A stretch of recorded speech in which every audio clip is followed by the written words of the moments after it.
Hello, one and all. Welcome to the Culture Test. My name is Braeden, and alongside me, as always, is Trey, any which way but loose Smith. And our special guest today is Zach Shiflett, who he's going to join us today to talk a little bit about everything. That was a Clint Eastwood movie with a monkey. So, any which way but loose. So, that's today's movie title. Befitting. Damn. Is that a word we should bleep or not? Is that at the cusp? You know, I don't know, because we're not regulated. We're not like FCC. So at what point do you draw the line of what you bleep and what you don't? I think we need to draw the line at what can get me hired and still. Yeah. So I think I'll let that. I think that's okay. Yeah. That word's in the Bible, so that one's. If it's in the Bible, if it's in the Bible, it's okay. That's a very interesting perspective to have on that. Yeah. So, but if that's the case, ass is in the Bible. That's true. Well, you can't say piss, but you can say pissif. So pissif. So you can say pissif. Okay. So, well, I'm gonna forget that. So that's what we talk about on this show. Is pretty much nothing that actually matters. Yeah. But going into something that does matter, at least to us, this is our. Sorry. This is 2 weeks in a row where I've tried doing a segue, and he's completely ruined it. And I have a feeling that that's his own personal, private little revenge for my little running gag of giving him a movie title nickname. So what I was going to say was, what's important to us awesome on audio is that this is our second episode, and technically the third. Technically the third. It's our second official episode. Yes. And eventually we're going to stop doing that because we're going to confuse any new people. But I thought last week's was a success for what it was. You know, it's still very trial and error. Yeah. But I think it's coming along nicely.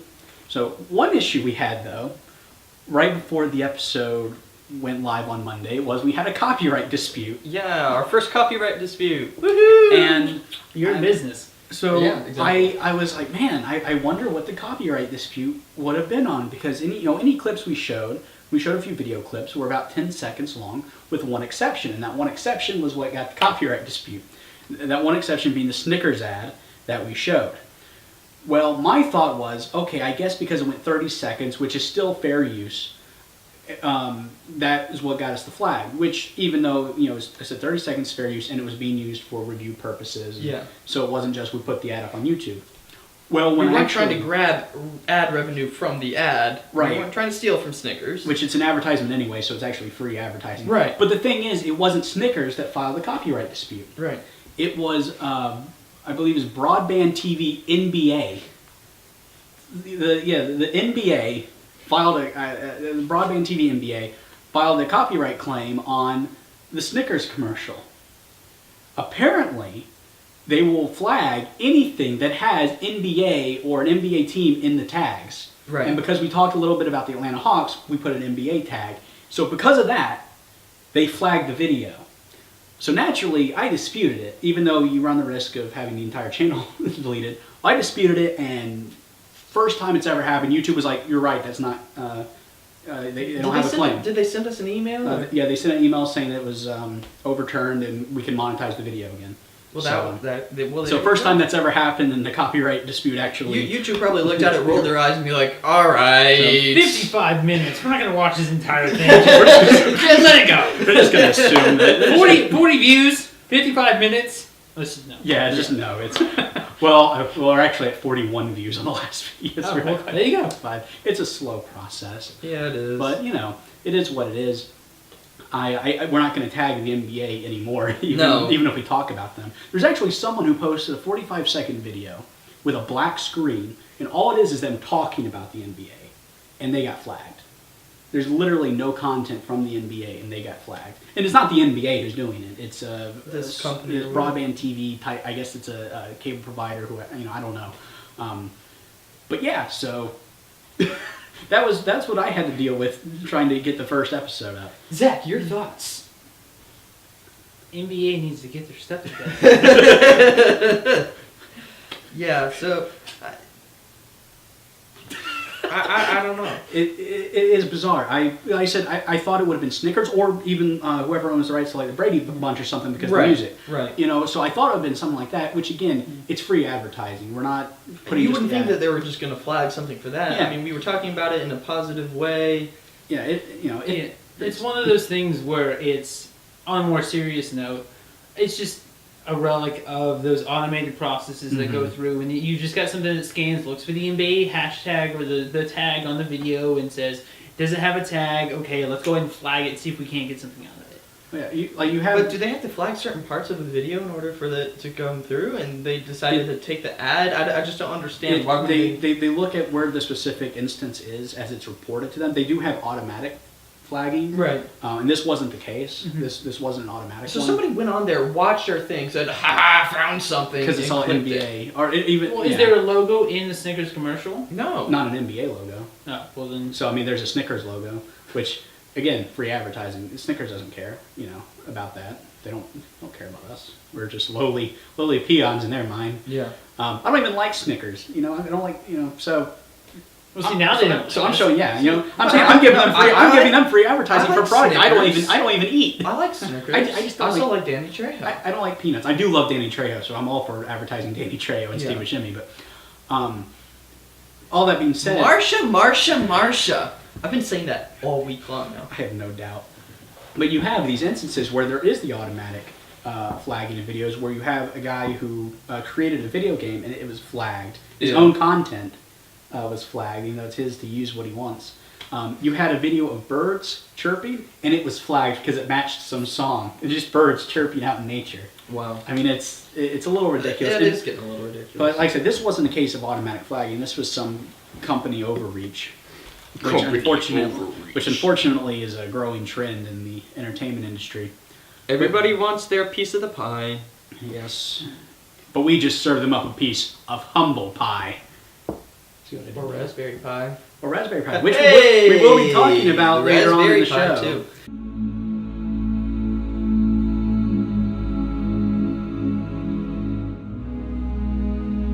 But I like raspberry pie. Are you a fan of raspberry pie?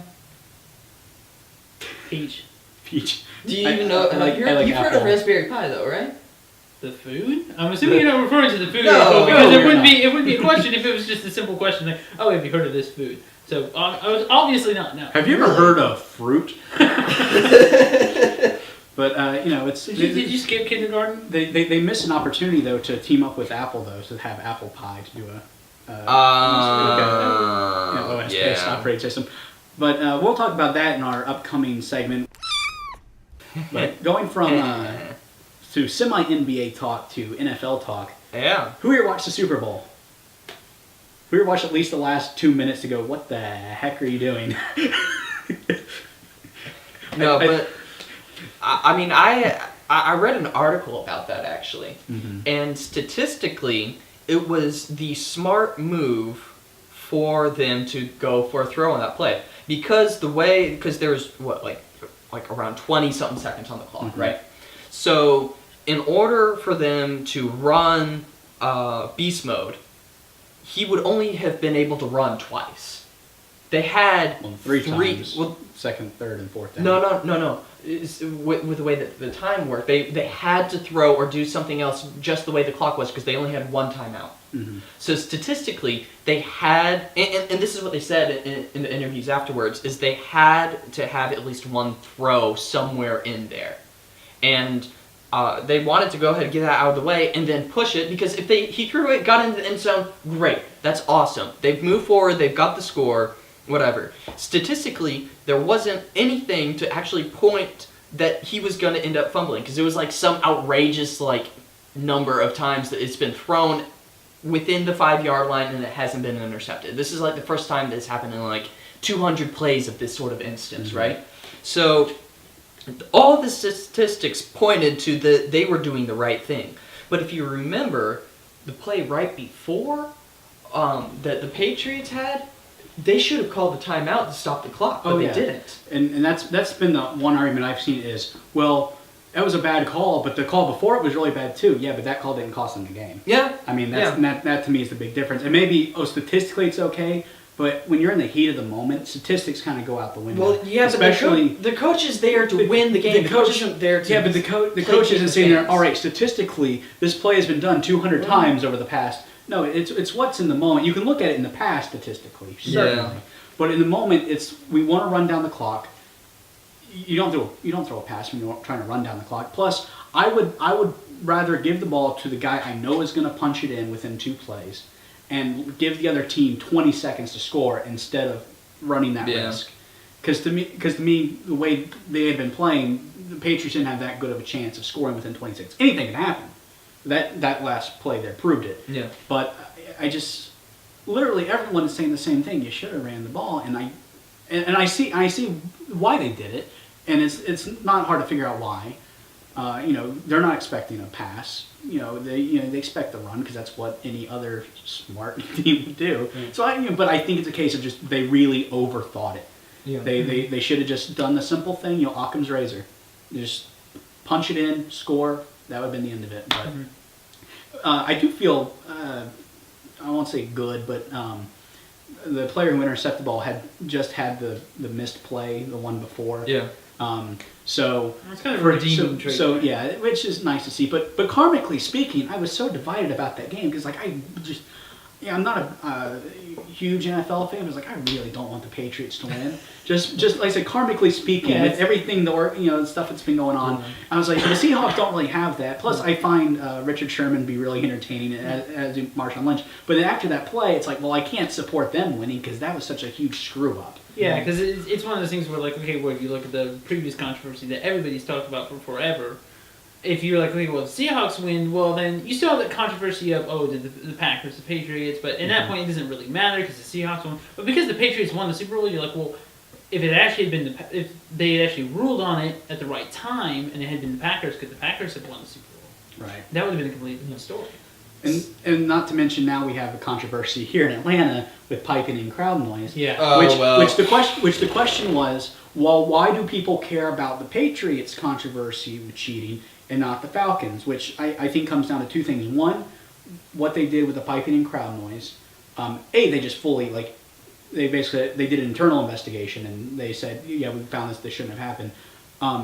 But there's not really any decisiveness on if that actually affects anything the way that it's played now. Yeah. And 2, the 2 years they did it, they went 4-12 and 6-10. It didn't do them any good. It didn't do it any good. There's that word again. So. Yeah, well. All right, so now that we've gotten all of our sports talk out of the way, let's move on to the next segment. That's right. So coming up next on the Culture Test, Reel to Reel. Stay tuned.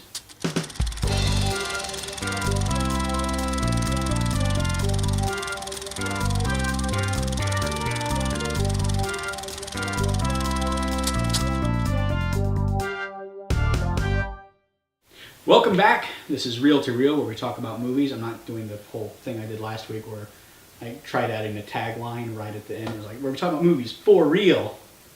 So I'm trying to be as little cutesy as possible, trying to get rid of. Congratulations, you've not succeeded. I haven't. So this week we're going to talk about a couple of things, a little more off the cuff.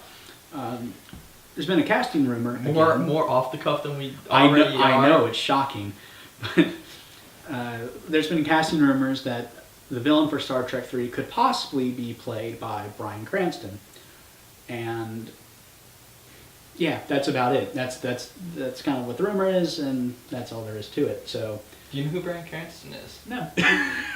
I don't know why you guys have me on the show. I don't know anything about it. I just have an opinion. Well, when we get to Hardwired and video games and everything else, you're here when we get to like the music section, so you can talk, and since I don't know anything about it, you two can go off and joyous and happy. But Bryan Cranston is the star of Breaking Bad. Oh, well, yeah, there we go. Okay, so I know exactly what you're talking about then. Okay, good. Now, whether or not the rumor is true or not, I mean, he was also rumored to be playing Lex Luthor in Batman vs. Superman. That obviously didn't happen. I actually would have rather seen him as Jim Gordon than Lex Luthor. He played the role in one of the animated films, Batman Year One, and was excellent. So I think he actually I would have rather seen him in that. Do you think he would do good in Star Trek 3 as the villain? I don't know what role he's going to portray. Because the last one was Khan. Right. Spoiler alert. I just really screwed that one up. If nobody has seen everyone knew before the movie came out. If you haven't seen Star Trek 2 yet, then shame on you. Yeah. Star Trek Into Darkness, or Star Trek 2 for that matter. Yeah. But either one. Okay, the more recent Star Trek 2. If you haven't seen the original Star Trek 2, shame on you. Yeah. I haven't seen Wrath of Khan. Oh. I own it. I own it, but I Sad haven't day. seen Wrath of Khan. You still need to see Super 8. You still need to see Citizen Kane. Yeah, I know I do. I've got a long list. I watched a Salvador Dali film this week. Oh yeah, pray tell about that. 'Cause that was interesting. I'd rather not. A girl gets her eyes sliced open, a dude has a hole in his hand, and ants come out. It was the weirdest film I've seen in a very long time. In what year did it come out, Braeden? It came out in 1929, which, considering the amount of gore, because there's, like I said, an eye sliced open, there's a severed hand, there's also a woman gets sexually assaulted, and there's nudity. So for a film that came out in 1929, it was a lot gorier and a lot more explicit than I anticipated. It's Salvador Dali. It is Salvador Dali, who appears in the film as a man. priest. So we've gone now from Star Trek to a Salvador Dali film from 1929. And that's what we do here. We talk and we BS. And I can say BS because I didn't actually say the word. So, You sure about that? uh-huh. You know what BS stands for? Bacon That- splatter. I was going to say Bachelor of Science, but Oh, sure, yeah. bacon Yeah, sure. splatter, that That's works too, true. because that makes total sense. We just had a Waffle House, so bacon's on the mind. Waffle House. But yeah, no, one thing that happened just last night, so by the time people watch this, be a couple of days now, was the trailer was released for a new Poltergeist film. Don't care. Which, yeah, I didn't either. Don't care. They keep making these films. Now, the only thing that got my interest, though, was, Sam Rockwell's in it. Which, he's one of the underrated actors of his generation, and anything he is in, he immediately just bumps up the quality. And then Sam Raimi, who directed the Evil Dead films, is producing it. He's not directing, but he is a producer on it. So I think it has a better chance of being a higher quality remake or reboot, technically. But I just kind of, what are your thoughts on maybe not even just horror, but everything now? It's being rebooted? Rebooted. It doesn't matter if it's horror, science fiction, if it's a romantic drama film. Oh gosh, yeah. They're being, what was it? Well, they're making a remade. live action of Cinderella, and now just announced. Well, this is another thing we can talk about too. Is adaptation Emma, of fairy tales. are a little different. Emma Watson is going to be Belle, right? yeah Yeah. in Beauty and the So- Beast, and I think it's interesting that they're going. It's not necessarily a reboot, but they're doing all these live action pieces of fairy tales, which is kind of in the same realm of doing a reboot. A little bit, but you're readapting a work, which is slightly different. I think, is it because of the copyrights? Going back to copyrights, are they just trying to those hold have on been- to it? No, because actually, Beauty and the Beast Disney is is the reason why copyright laws are so screwed up. I know, they The are. Mickey Mouse laws. So no, they're not losing. They don't have the copyright of Cinderella, anyways. Yeah. So Yeah, that's all. it's kind of The one of characters those on that tales, public pretty domain. much. Yeah. But Yeah, I think when it comes to reboots, the main issue and what I think a lot of people have complaints with is that the goal of a reboot is to make a story more culturally relevant and make it more impactful in our day and in our society. Well, when you still have kids who can still enjoy the original, or I won't say the original, but the first animated Cinderella that I knew at least. If you still sit down and watch that and it's still culturally relevant, you don't need a reboot. If you look at a reboot of some of the like if you want to have remakes of Stephen King kind of stuff, which they're doing. and some of those, like some films like The Mist, for instance. I'm not even sure if there was a Mist previously. I think there was. Frank Darabont actually. But when I saw that, number one, I hated that movie Really. originally, but after reflection, I think it's one of the best movies I've ever seen. But it's something that it was relevant because I could see myself in that situation. It's very difficult to see yourself in the 1929 movie sometimes because it feels so disconnected. Right. Yeah. Do you think? I don't feel strongly about it. I mean, I do agree with the point you're making when it comes to animated to live action because it's almost a completely different genre of film in that case. And if we're going by that, then the Lord of the Rings films are unnecessary because they'd already been animated Well, by but like Ralph Bakshi. So Yeah. You Well, know. see, in that case, But that they were you horribly done. you could it's say all that not only Lord of the Rings, but you could also say the recent Hobbits because it's an Yeah. animated Hobbit as well. Yeah. You could say that those are reboots as well if you want to classify it that way. And in that case, The Lord of the Rings I agree with more than The Hobbit because of just the way the structure of The Hobbit was. The Hobbit wasn't originally 3 books. Lord of the Rings was. It kind of fit together. The point of a movie is to be more concise than the book. If you watch the movie and you like it, go read the book. Yeah. It brings more audience to the book. Great for it. And then that's supposed to get rid of the whole, the book was better argument. Well, the point is watch the movie and then go read the book. Look at them separately. Look at them separately. Appreciate them for what they are. Now, has there been a remake or reboot, whatever phrase you want to use, and there's a slight difference, but has there been one that you've seen that you didn't necessarily like as much as the original? Maybe you did, but you thought was in its own right a good or even great film? I can think of one or two off the top of my head, but are there any that stood out to you?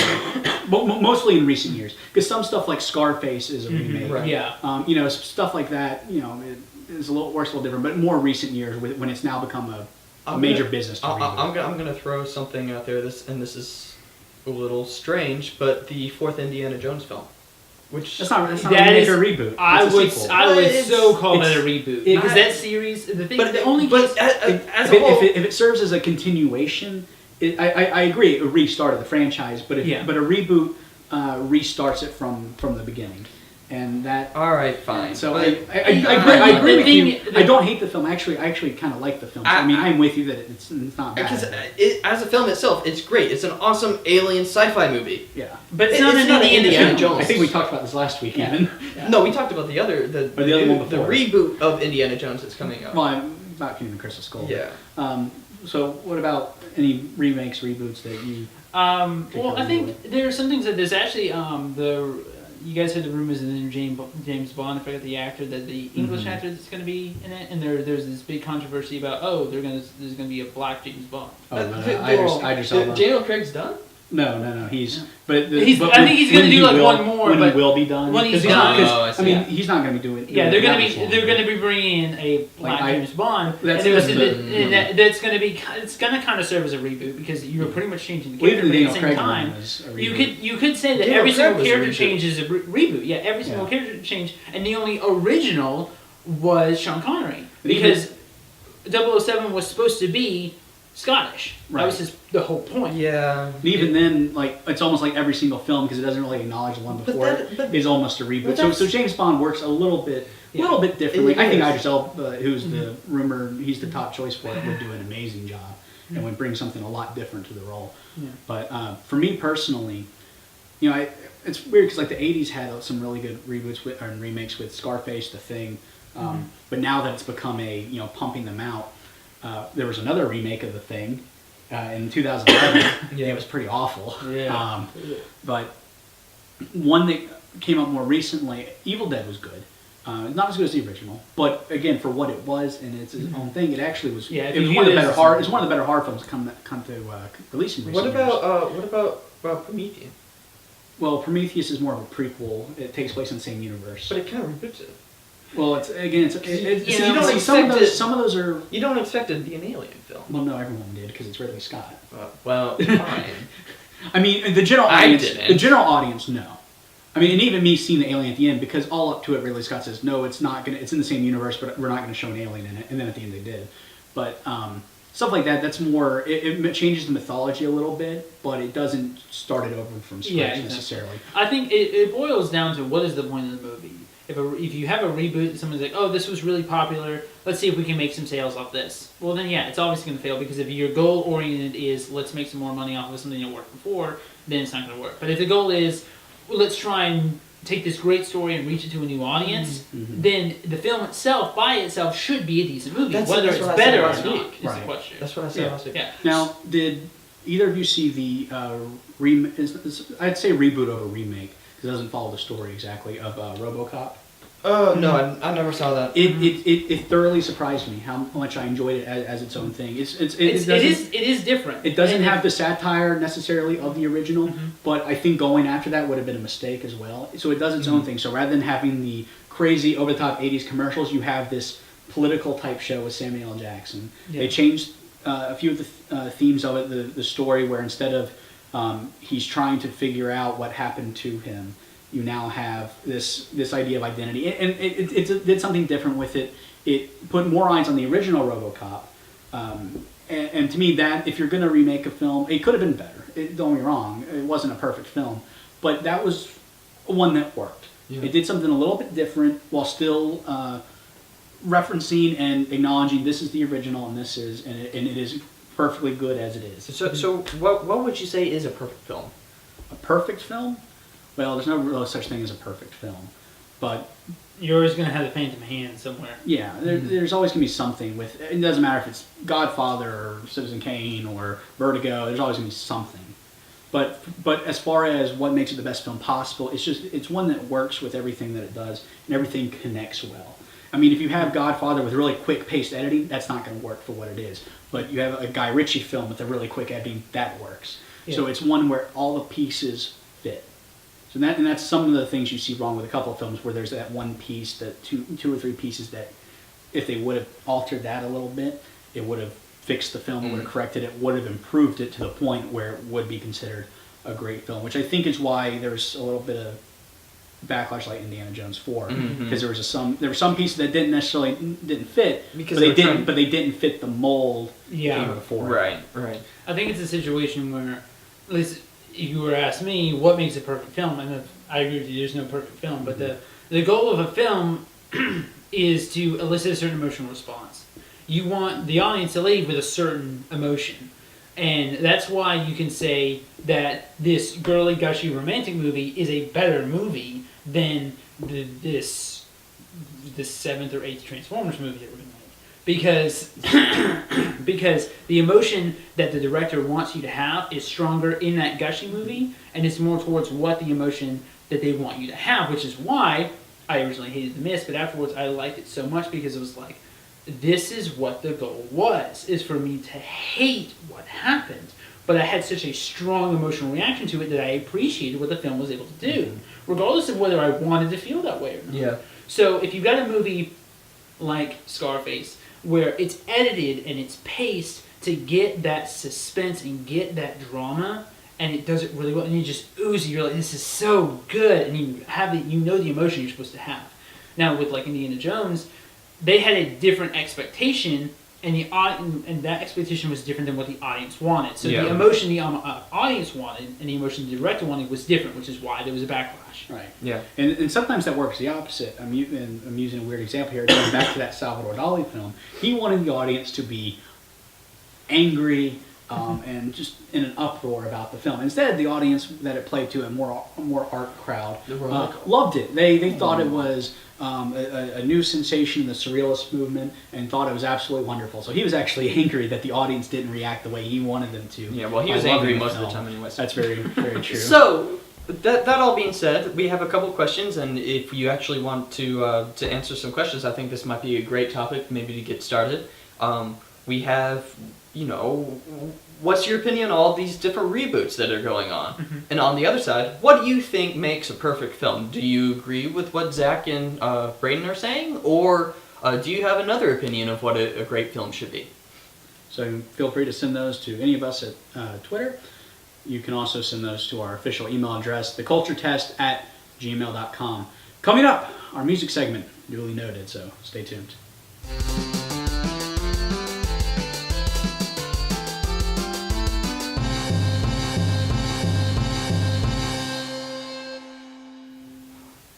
Alright, and welcome back. We're actually going to get started with Duly Noted here, and we're actually in the middle of a conversation about the Super Bowl. Yay, Left Shark! Question: did you just interrupt me to do Left Shark and like restart the entire segment just so you could talk about Left Shark? Yes. Yes, I did. I got nothing. Y'all just go. Yeah. Okay, so the question is it right for people to pay the Super Bowl, pay the NFL to perform in the Super Bowl at the halftime show? Which has happened, not this time, but the last few times? It didn't happen this year. Katy Perry, I believe it was Katy Perry, Coldplay, and Rihanna were like the three people they asked, and all three of them refused to pay. So that kind of put them in a position where, okay, well, whoever we get isn't going to pay. But a couple of years before that, they required the artists to give the NFL a certain percentage of their touring profits for the next year. So not even just it's not even like an upfront thing, but they had to give a percentage. So like Beyonce performed, which meant that a certain percentage of her $180 million touring profits had to go to the NFL. And so the NFL's take on it is it costs a lot of money to do the show. We're giving you prime time, the most watched program of the year, and your career is going to go places. There's going to be more eyes on you, so you should pay us for that privilege. But However- the halftime show isn't an ad. Right. It's not ad space. Right. It's entertainment. Some people only come in for the halftime show. Right. Right. So that's your entertainment, and you need to pay someone to do good entertainment for you. You're not. I think the argument is that people watch the halftime show for the halftime show. So you put any artist in there, and the exposure they get is like ad space because they're advertising. If their that's the case, then clothes, so. throw in the cooks and be done with it, and have them finally get some publicity that they deserve. But no, honestly, no. People come to watch the artist. That's like the only reason why people would watch that section. Do you think people, and I agree, people watch it for because you hear who the artist is, and that determines. If you're going to watch, this year was Katy Perry. Katy Perry is insanely popular. It was the most watched halftime in Super Bowl history. And after the Super Bowl, do you think her digital sales all of a sudden skyrocketed? No, because she already has a very large fan base. Right. Now that being said, Missy Elliott, her stuff went up about 1,000%. So, but she was in a more unique position where she wasn't a headline act; she was a surprise act. So it works a little bit differently there. So I do agree that, and that was my least favorite part of the Super Bowl. well, I do agree that it does influence the artist's career, and that it does give them more exposure. But I think it also works the other way around, where people are watching it for the artist, and they probably shouldn't have to pay. Yeah. Here's another question. Do you think we're going to see Left Shark signing autographs at some sort of Comic-Con or something? Or maybe FurryCon or MomoCon or something? No, definitely. Having seen the guy, the dancer, no, because he's not going to go to a convention like that. Are you kidding me? No, he's so far outside the realm of nerd culture. I can imagine him at ElevatorCon 2015. Yeah. I could throw out to a like conference, maybe a Comic-Con, like a major, San Fran, New York, whatever. But he's not gonna go like friggin' MomoCon. Yeah, he's whatever. not gonna go Momo or he'll do appearances, he'll do talk shows, he'll do all these sorts of media appearances. He's not gonna become a nerd culture thing. Well, that's what it shot up on it has. Reddit and Twitter. Oh yeah, That's the what Left it is. Shark entity, the character, has become a nerd icon. Yeah.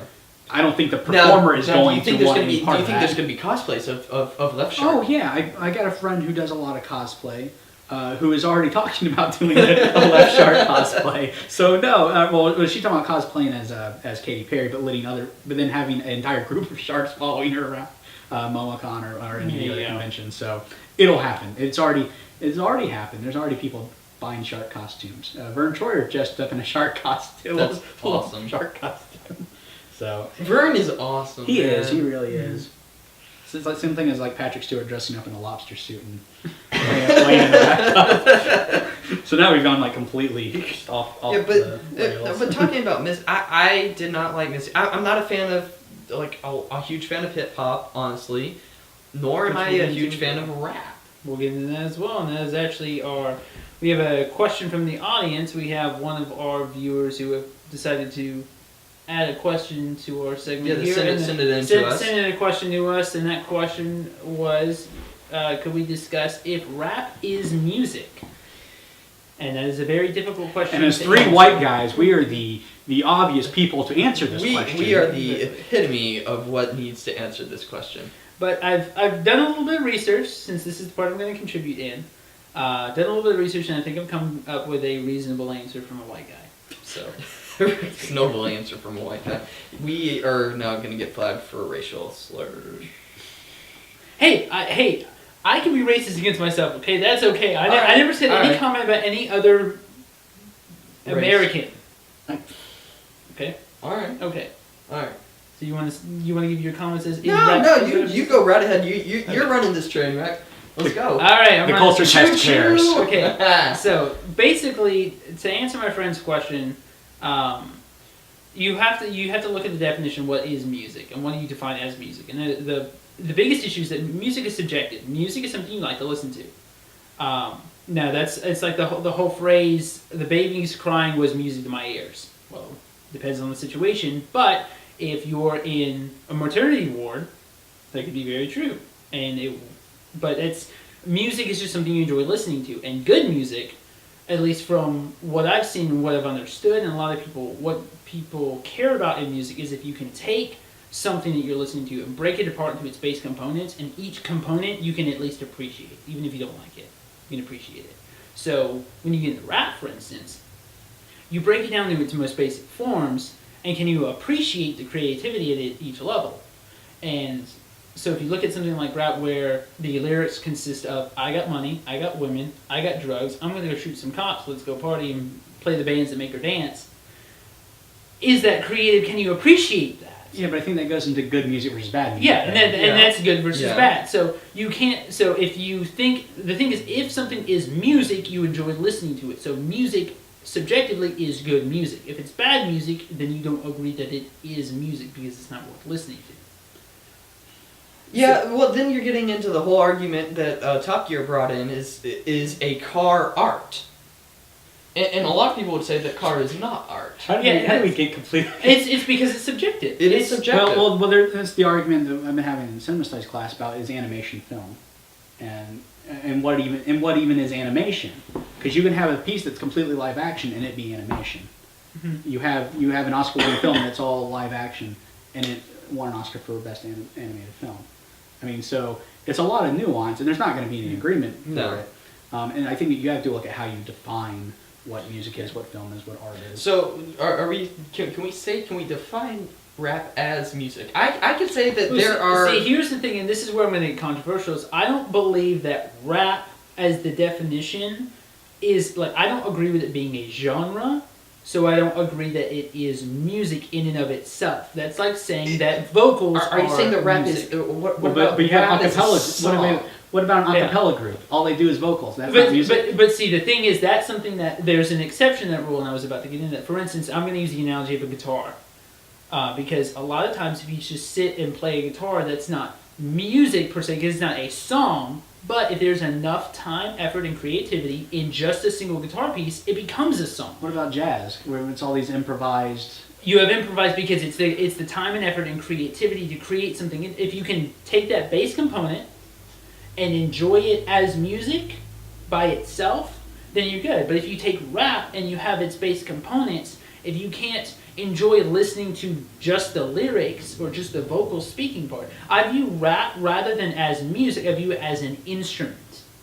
So I wouldn't enjoy listening a voice is to considered Will an and instrument. I think it's the difference between rap as in strictly the lyrics and the way they are portrayed, and rap as all the parts that make up the song. Yeah. I mean, because it's and I see what you're saying, but if you're viewing rap as just the actual the quick talking, the rhyming, and all that, then I see what you're saying as that one component. But the way rap is defined with the genre, it's more than just that. It's everything that goes into it. Yeah, and that's specifically everything else that goes into it is what my struggle is with, is because when you compare the genre of rap with its components to other avenues of music, they are far more basic, and we don't have to gang up on rap music. We can go to screamo. Mm-hmm. For instance, you can say, okay, if you've got a band who's doing screamo and their screaming sections of the song, like that component is done incorrectly, which a friend of mine who asked the question will know what I'm talking about. If they're done incorrectly, then it's bad music. If you've got a bass line in jazz and the bassist doesn't know what they're doing and their instrument's broken and it sounds awful and it's out of tune, out of key, and not keeping up with the song, it doesn't work towards the goal of the song, it's a bad bass line and it's a bad song. So if you have, it's the same thing that goes with what makes a good film or what makes the perfect film. What makes good music is when you have all the components that are good come together towards not only being balanced, but the goal that the artists are trying to reach. Yeah. But regardless of what that is. But you don't look at a movie like, and I'm going like the stereotypical bad film, Plan 9 from Outer Space, The Room. You don't look at that and say, because it has all these bad components and all work together, say, well, that's not a film. No, it's still a film. It's just a really bad film. Yeah. And so I think, I'm not saying rap is a bad genre, because I personally like rap. Not necessarily the hardcore, stereotypical gangster rap that you kind of achieve. Yeah.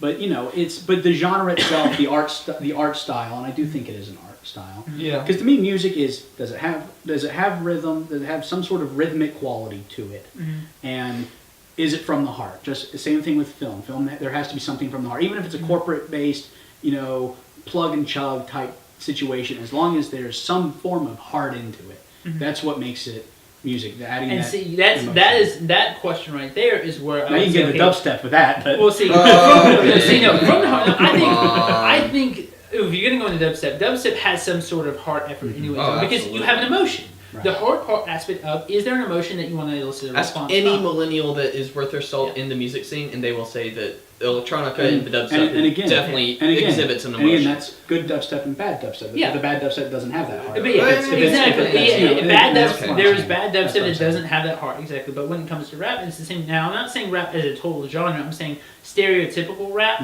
doesn't have that heart. And the whole, when I said the reference to the lyrics of I got money, I got women, I got drugs, I'm gonna go shoot some cops.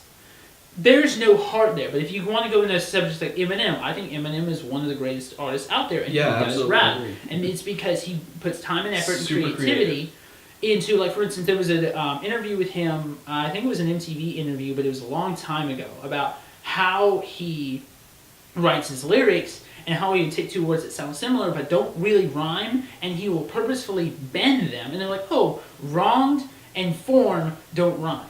Well, if you bend them and you speak in a different tone and you use different accents, you can make them rhyme.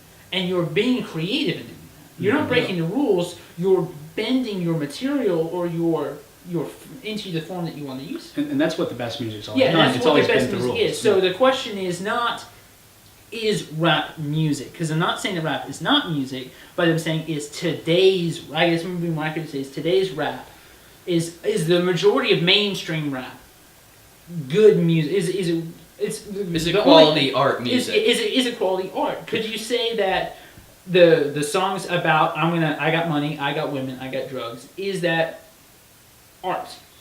And it's resemblant of a culture. So if it's an expression of a culture, that's the definition of art. It's some expression of culture. But music isn't about culture. It's about the heart. It's about creativity. Yeah. So let us know what you think. You can always email us at theculturetest@gmail.com. If you have any hate mail, you can send it to @thirdphotos on Twitter. And Trey will personally respond to each and every one of those. So coming up, a brand new segment that we're sure that you will thoroughly enjoy. Yeah. It is now time for the non-pretentious, organic, free-range artistic pontification. You plebeians.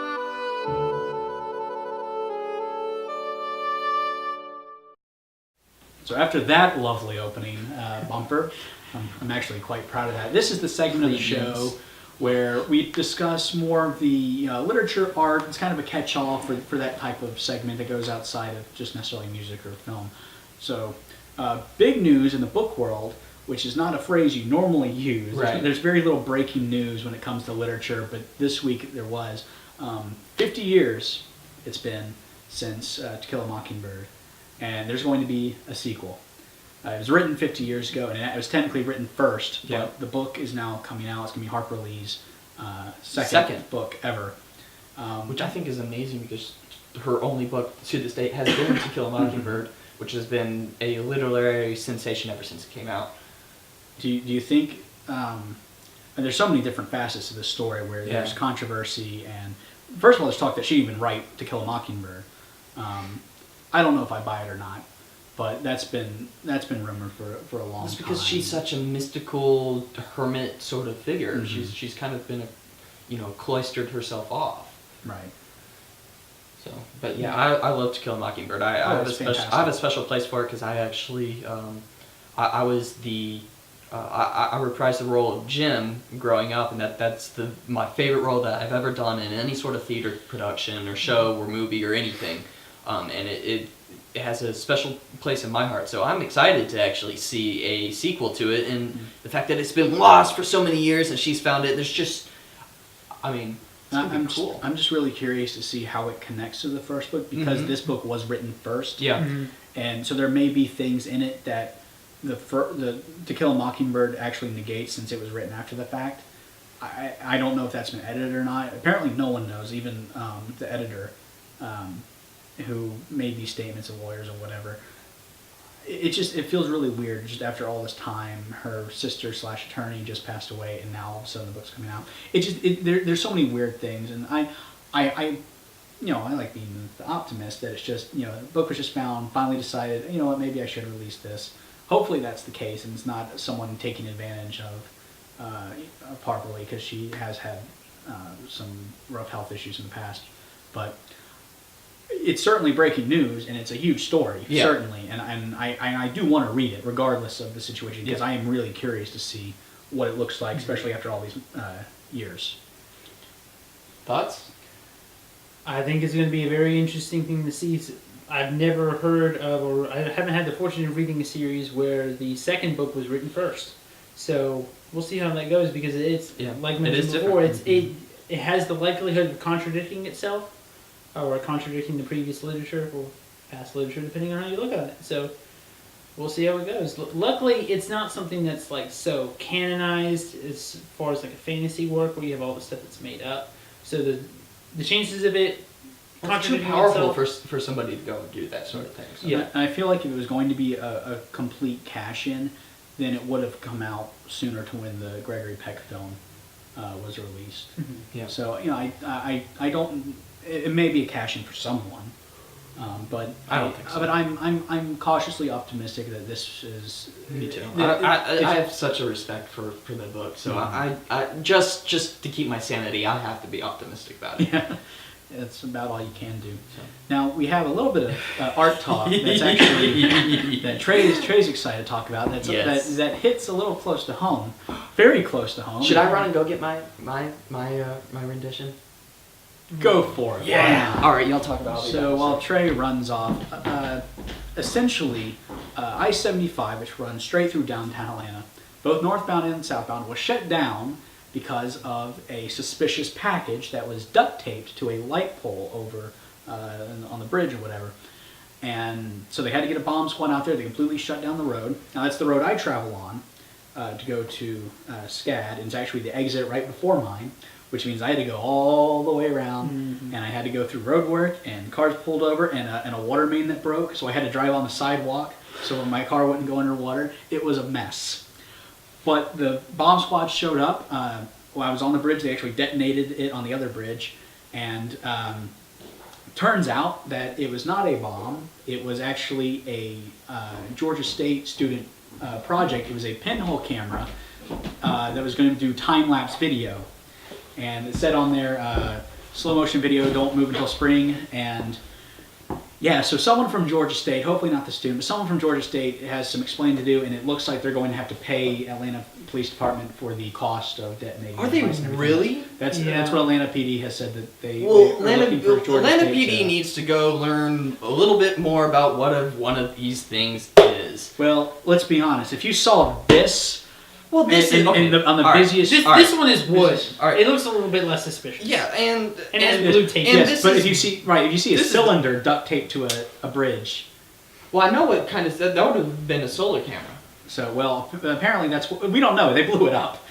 Yeah, So. I mean it could have been electronic. I don't know. I just heard it was some sort of cylinder, and my immediate thought was okay. And then I heard that it was some sort of camera. I'm like, pinhole, awesome. I'm a huge fan of pinhole. You can see here, this is my big, massive, awesome pinhole, and I might have to redo the tape on it. But you can see right here, here's the shutter, that's the lens, that's right there. I'll get a little bit closer and hopefully it stays in focus. But yeah, the lens is in between that little blue square, and I can open up the top here. And essentially what a pinhole camera does is you put photographic paper, which is the film, you slip it in here, you expose it. Generally it's about 30 seconds for this pinhole. For what they had, if it was if it was a solar camera just tracking movement of the sun, it would have been even smaller than what I have, which is really insanely small because you can't hardly see the pinhole on here. It's one of my favorite formats, but my best picture that I've ever taken is actually with a pinhole. This is 8 by 10 inch paper that I put in here. It's a full size of sheet of film paper. Two smaller pinhole cameras, which is what I've shot with before, and it's close to, it's in between large format, medium format film. So that's my Pentax with the telephoto lens and everything. And another thing I didn't actually mention is it's actually a screw-on mount, which shows that it's an older version. But honestly, pinhole camera, once again, it's just... And that's about all the time we have for today. Thank you for watching the Culture Test. Hope you enjoyed this episode and our little talk about everything. Until next time, I'm Braeden Orr. Zach Shiflett and Trey Smith. We'll let him talk later. But for now, leave any comments, any questions, or shoot us a message or a tweet, and we'll include it in the next video. Take care, guys.